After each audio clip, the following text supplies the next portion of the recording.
अहमदाबाद विमान दुर्घटना एक ऐसी दर्दनाक कहानी जिसने पूरे देश को हिलाकर रख दिया था। आज हम इसी हादसे की परतें खोलेंगे। तो सवाल उठता है, आखिर इस क्रैश की असली वजह थी क्या? उन आखिरी कुछ पलों में कॉकपिट के अंदर आखिर हो क्या रहा था? और शायद सबसे बड़ा सवाल, क्या इस तबाही को टाला नहीं जा सकता था? चलिए साथ मिलकर इन सभी सवालों के जवाब ढूंढते हैं। तो कहानी शुरू होती है एक बिल्कुल आम दिन से, एक रूटीन फ्लाइट, और बिल्कुल किसी को भी अंदाजा नहीं था कि यह सफर कैसा मोड़ लेने वाला है। ये एक तयशुदा पैसेंजर फ्लाइट थी जो शहर ए से अहमदाबाद जा रही थी। प्लेन में पैसेंजर्स थे, क्रू था, आसमान एकदम साफ, मतलब सब कुछ बिल्कुल नॉर्मल था, जैसा रोज होता है। फ्लाइट ने बिल्कुल टाइम पर टेक ऑफ किया, आराम से अपने क्रूजिंग एल्टीट्यूड पर पहुंची और सब कुछ एकदम स्मूथ चल रहा था। मतलब कोई दिक्कत नहीं, कोई परेशानी नहीं, एक परफेक्ट उड़ान। लेकिन हवा में हजारों फीट की ऊंचाई पर कहानी बदलने वाली थी।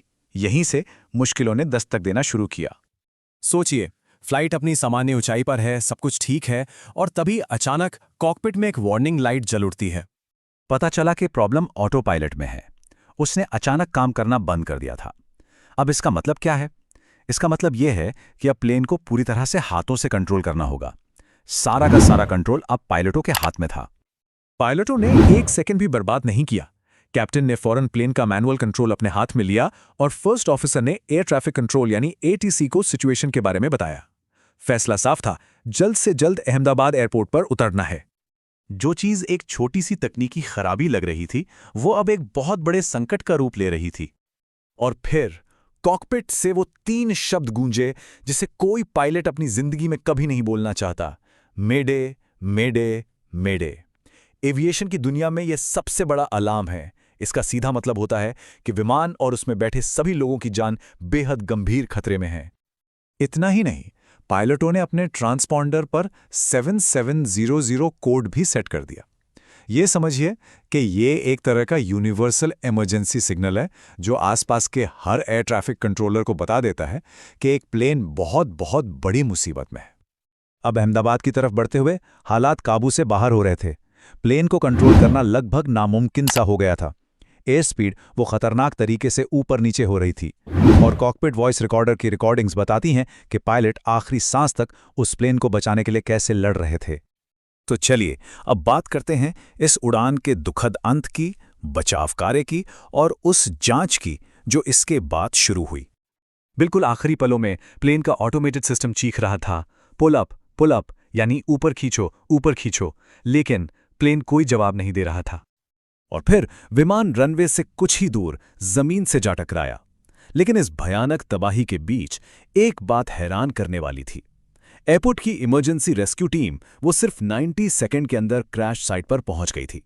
सिर्फ 90 सेकंड। हादसे के फौरन बाद जांच का सबसे बड़ा और मुश्किल काम शुरू हुआ। सबसे पहली प्राथमिकता थी प्लेन का ब्लैक बॉक्स ढूंढना, क्योंकि सारे जवाब उसी में कैद थे। जांचकर्ताओं के दिमाग में कई सवाल घूम रहे थे। क्या इंजन फेल हो गए थे, या कोई मैकेनिकल गड़बड़ी थी, या फिर कहीं ये पायलट एरर तो नहीं था? देखिए, हर हादसा अपने पीछे कुछ सवाल और बहुत जरूरी सबक छोड़ जाता है। तो अब देखते हैं कि इस क्रैश ने पूरी एविएशन इंडस्ट्री को क्या सिखाया और सेफ्टी के लिए क्या बड़े बदलाव किए गए। इस हादसे ने एक बहुत बड़ी खामी को सामने लाकर रख दिया। देखिए, पहले पायलटों को अलग अलग तरह की इमरजेंसी के लिए ट्रेन किया जाता था, लेकिन तब क्या हो जब एक साथ कई सिस्टम फेल हो जाएं, एक के बाद एक। इस क्रैश के बाद ट्रेनिंग के तरीकों में बहुत बड़ा बदलाव लाया गया, ताकि पायलट ऐसी मुश्किल कॉम्प्लेक्स सिचुएशन के लिए भी तैयार रहें।